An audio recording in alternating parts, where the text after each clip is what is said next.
అందరికీ నమస్కారం.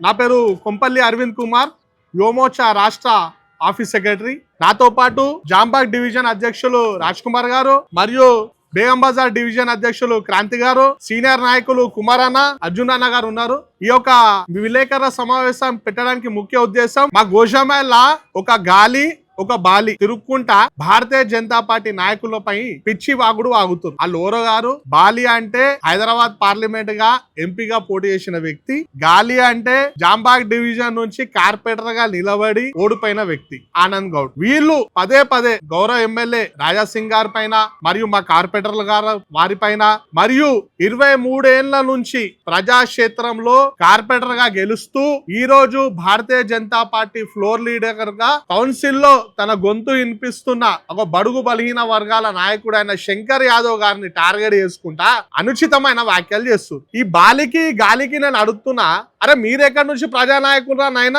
2014 నుంచి మా గౌరవ ఎమ్మెల్యే రాయాసింగ్ గారు గోషామేళ నియోజకవర్గ ప్రజలకు సేవ చేస్తుండు కాబట్టి ఆయన 3 సార్లు గెలిపించారు. అదే విధంగా బేగం బజార్ డివిజన్ నుంచి ప్రజలకు నిరంతరం సేవ సహకారాలు అందిస్తుందని చెప్పి శంకర్ యాదవ్ గారిని 4 సార్లు కార్పొరేటర్ గా గెలిపించి బేగం బజార్ డివిజన్ ని అభివృద్ధి పదంలో తీసుకోబోతున్నారు ప్రజలు. వీళ్ళు కదా ప్రజాప్రతినిధులు. మీరు ఎడికించారే ప్రజాప్రతినిధులు. మరియు మా బాలి మాట్లాడుతూ నేను హైదరాబాద్ పార్లమెంట్ కి పోటీ చేసినా, నేను ఏకేసినా, నేను పీకేసినా అంటున్నావు. నీకు వచ్చిన ఓట్లు, నీకు వచ్చిన సగం ఓట్లు, నీకంటే ఎక్కువ ఓట్లు మా శంకర్ అన్న బేగం బజార్ డివిజన్ లా సాధించిండు. దగ్గర గ్రేటర్ హైదరాబాద్ కార్పొరేషన్ ల 150 డివిజన్ల అత్యధిక ఓట్లు సాధించిన మొగోడు శంకర్ యాదవ్. అందుకే ఆయన పేరుకి ఒక బ్రాండ్, ఒక వాల్యూ ఉంది. నువ్వు బి యాదవ్వి, ఆయన బి యాదవ్వి. సదరు సమ్మేళనం పెడతారు మన యాదవ్ సోదరులు. బీఆర్ఎస్ హయాంలా మీ బీఆర్ఎస్ నాయకులే ఆయన దా శంకర్ అన్న,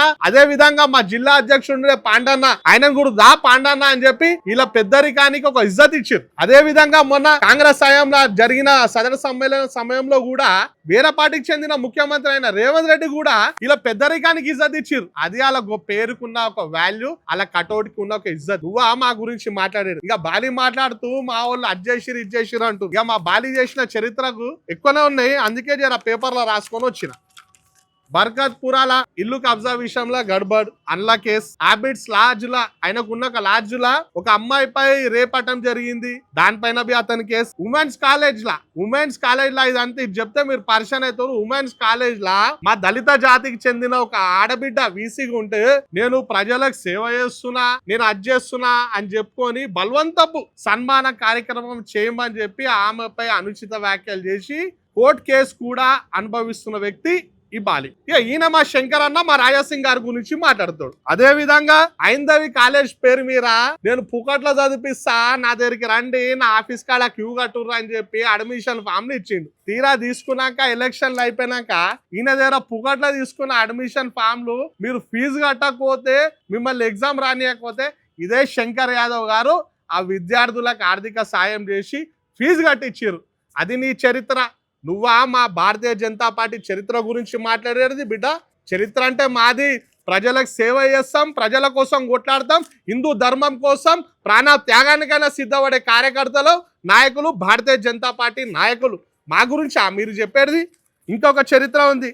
ఈయన లైబ్రరీ చైర్మన్ గా పనిచేసిండు. కట్టన్ లైబ్రరీకి కఠిన అని చెప్పి చూపించిండు, దాంట్లో కేసు. ఇలా హయాంలోనే ఏ కాంగ్రెస్ పార్టీలు ఉన్నాడో ఆ కాంగ్రెస్ పార్టీలోనే ఆ కేసులు ఎదుర్కొండు. ఇవన్నీ కేసులు ఎదుర్కొని మా వాళ్ళపై బిల్డింగ్ కడితే పైసలు. అరే నువ్వు 6 అంతస్తులో బిల్డింగ్ కట్టినావు కదా కాక, మరి నువ్వు మా ఎమ్మెల్యేకి ఇచ్చినావా? మరి మా శంకరన్నకు పైసలు ఇచ్చినావా? లే మా కృష్ణన్నకి ఇచ్చినావా? నువ్వు కట్టినావా 6 అంతస్తులు ఇల్లు?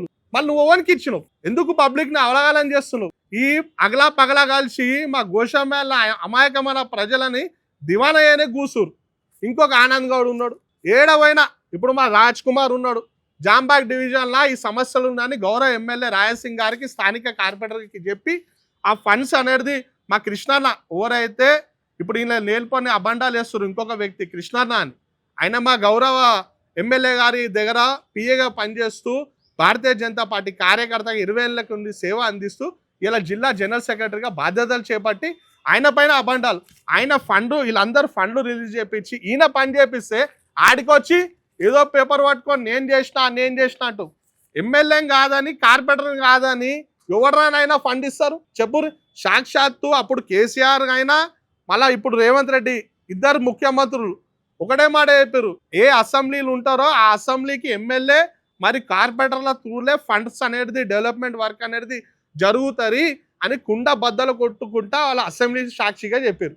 మళ్ళీ వాళ్ళు ఓడైతే పైసలు ఇచ్చేటోడు ఆడే అట్లా చెప్తే ఇక మీరేం లేని వాళ్ళు మీరు డబ్బ కొట్టుకుంటున్నారా అయినా మా దేరా తిరిగి ఓడు అడిగేటోళ్ళు లేకనా చేసేటోళ్ళు లేకనా ఏదో ఒరుక్కుంటున్నారు అని చెప్పి నా టీఆర్ఎస్లో లేరు నా కాంగ్రెస్లో లేరు అని చెప్పి మీరు ఒరుక్కుంటున్నారు కాబట్టి మిమ్మల్ని గాలికి వదిలేస్తే ఆ ఎంఐఎం పార్టీ వాళ్ళ జోగనీకి వాళ్ళ నాగనీకి మా భారతీయ జనతా పార్టీ నాయకులు లీడర్లపై లేనిపోని అబండాలు వేస్తుర్రు.